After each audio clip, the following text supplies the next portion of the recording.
What's going on, guys? It's Patrick here, and today I'm bringing you guys Let's Play Clash of Clans episode number 3. Looking at what we want to upgrade, we have the full 4,000 gold, which means we can upgrade our Town Hall to Town Hall 3. Like I said in the last video, really important that we upgrade our Town Hall because it gives us a bunch of new buildings, including that mortar, which you saw shredded my barbarians in the last episode, and also the laboratory, which lets us upgrade our troops. Again, you don't want to upgrade your Town Hall too fast. You want to make sure you're upgrading the rest of your stuff before you move up, but it's about that time, and it's only going to be about a 3-hour upgrade. Looking at what we want to spend the rest of our resources on, we can upgrade our gold storage to level 3, which is going to take an hour. And then also, I wanted to upgrade my army camp because that's going to give me 10 additional troops that I can hold, but it's just a little bit out of my price range, so I'm going to have to settle for the gold mine.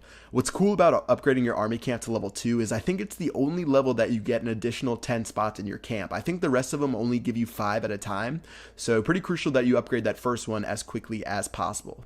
Alright, if you saw, I actually only had 57 gold, and since it costs you 50 gold to look for a new base, this is pretty much the only thing I could attack, unless I wanted to wait for my gold mines to make some more stuff, but yeah. Decided to attack this guy, 1,300 gold, about 1,300 elixir, and for what I'm doing, we talked a little bit about farming in the last episode, which means you're just attacking for resources, you're not attacking for trophies, and that's sort of what we're going to be doing here. He does have that archer tower shooting away at my barbarian, he also does have those 2 cannons on the bottom, but I'm just going to be attacking his gold mines and his elixir pumps. So something you want to get good at while you are still a low level in Clash of Clans is figuring out where his resources are. So when I saw this guy's base, I could see one, that his elixir pumps are full. So if you see that elixir pump my barbarian's attacking, you can see it's full of the purple elixir. Obviously that means it's full of elixir, and when you attack it, that's where most of his resources are going to be located. Another trick, if you want to find out if someone has been online in a while, take a look at their tombstones. So this guy had a lot of tombstones around their base, and what tombstones are is they appear after some of your troops die. So when you saw some of my barbarians die, they laid some tombstones, and for the enemy, he can actually pick those up when he logs back online to replenish his elixir. But anyway, the point of tombstones is if you see them in some guy's base, that means he hasn't been online in a while because he hasn't cleared them out, and that means that most of his resources, or that means his mines and pumps have had plenty of time to produce gold and elixir, so there's definitely going to be some stuff located inside of there. So just like this guy's base, he has a bunch of tombstones outside of his base. I'm just going to be able to drop my barbarians on his gold mine and elixir pump because you can see the elixir pump is full as well, and that's where all of his resources are going to be. And if you look at my gold, actually I started out at 0 gold because this was literally the last base I could look for yet again. So yeah, I was really glad I could find this one, and just like that, after I took care of that gold mine, I'm going to be able to max out my gold storage, and after I take care of this elixir pump, I think I'll be able to max out my elixir storage as well. So those are just some things you can learn right now which really will follow you throughout the rest of the game. Try to locate where the loot is, because if you can find out where the loot is, that's going to help you so much with your raids, because a lot of people, they might just go straight for the storages, and then to their surprise, there's going to be absolutely nothing in the storages, and by the time their troops destroy it, they've already lost 5 barbarians or something like that. So pretty important skill, worked out for me here. We managed to max out my gold storage and my elixir storage, so let's head back to base and do some upgrades. Alright, 4,000 gold and 4,000 elixir. We do have 2 builders available, so I'm thinking we want to upgrade my army camp for the reasons I talked about a little bit earlier. Again, it's only going to take an hour, so really not that bad. And then as far as my gold goes, I thought about doing my barracks to the next level, at least the one that's still level 1, but I decided that I wanted to upgrade my elixir storage up to level 3. So that's going to let me hold 7,000 elixir, just like the gold storage that I'm upgrading right now. So let's go ahead and do that, and that should wrap it up for the upgrades.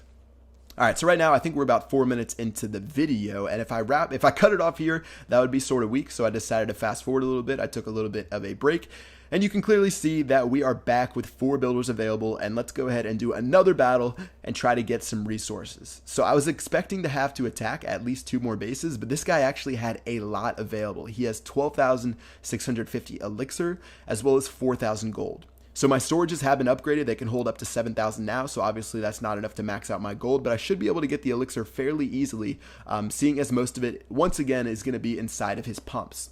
So I dropped a few barbarians on the cannon, and if you look at all the troops I have on the bottom, you can see I still have over 20 barbarians, and that's because my army camp upgraded finished, so I can go ahead and hold 30 troops, which is going to help me out a little bit. And yeah, after these guys take a couple of swipes at these elixir pumps, in no time I will be maxed out, so we can go ahead and focus on the gold. Alright, so when I was looking at this guy's base, I looked at what he had, and looking at that gold storage he has right there, I decided that most of his gold was going to be inside of his gold storage. So I started to drop some of my barbarians. I dropped them all through here, and they're just going to storm their way through this archer tower right here. And then after they take that out, after they take care of the barracks, they should go to the storage, and that's where most of it should be, right? So let's watch them do their thing, taking care of a couple of the barracks, taking care of the builder hut.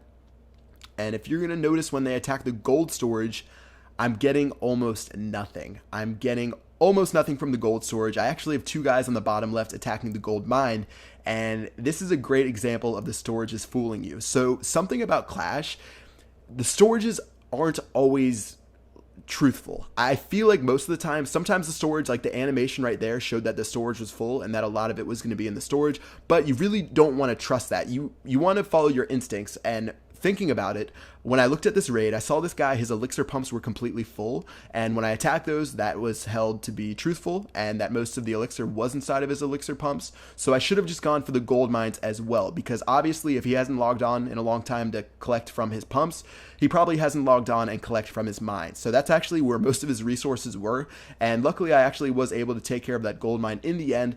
So really nothing too bad happened from that, but I'm definitely going to put that in the memory bank for next time. So in general, if stuff's going to be inside of his pumps, it's also going to be inside of his mine. So I guess that's a little lesson we can learn from that raid. All right, in the end, we weren't able to take care of the town hall since we ran out of time. Still, we sold 3,500 gold and also stole 11,000 elixir. So let's go ahead and head back to base and finish up those upgrades, because I think we have more than enough to get that done.